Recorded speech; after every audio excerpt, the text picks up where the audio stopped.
Hi friends, good morning. তো তোমরা কেমন আছো? আশা করি তোমরাও ভালো আছো।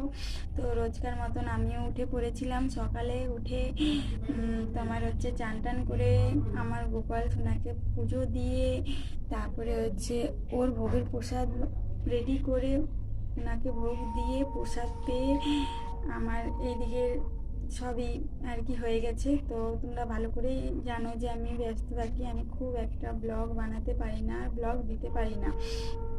তো কেন কি সকালে উঠতে হয়, এইদিকে সব কিছু পুজো টুজো দিয়ে তারপরে আমাকে যেতে হয় কাজে।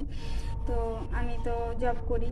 তো তোমরা ভালো করেই জানো যে আমার প্রোফাইলের উপরের দিকে লেখা আছে মেকআপ আর্টিস্ট। তো আমি বিউটিশিয়ান। তো আমি এদিকে করে তারপরে এখান থেকে বের হয়ে পুজো টুজো দিয়ে সব কিছু ঠিক করে গোপু সোনাকে খাইয়ে তারপরে সবার প্রথম আমার কাজ এটাই থাকে, গোপু সোনাকে খাইয়ে দেওয়া। তো তোমরা দেখো আমার গোপু সোনাকে আমি পুজো টুজো দিয়ে বসে আছে, দর্শন করিয়ে দিলাম। তো তোমরা দেখতে পারো এই যে এটা আমার সবচেয়ে বড় গোপু সোনা, এটা মদন গোপাল, আর এটা লাড্ডু গোপাল, আর এটা লালি ছোট্ট রাধা। তো তোমরা দেখতে পারো আমার গোপু সোনার পুজো টুজো হয়ে গেছে, সব কিছু তো মন্দিরে পুজো টুজো দেওয়া হয়ে গেছে। সকালে উঠে কাজ থেকে ভিডিও বানানো যায় না, কেন কি ভোগ টোগ বানাই তখন অবশ্যই তোমাদের কাছে দেখাতে পারি ভোগ বানাচ্ছি, এটা করছি ওটা করছি, কিন্তু সম্ভব হয় না, ওটা করতে গেলে আমার দেরি হয়ে যাবে কাজে।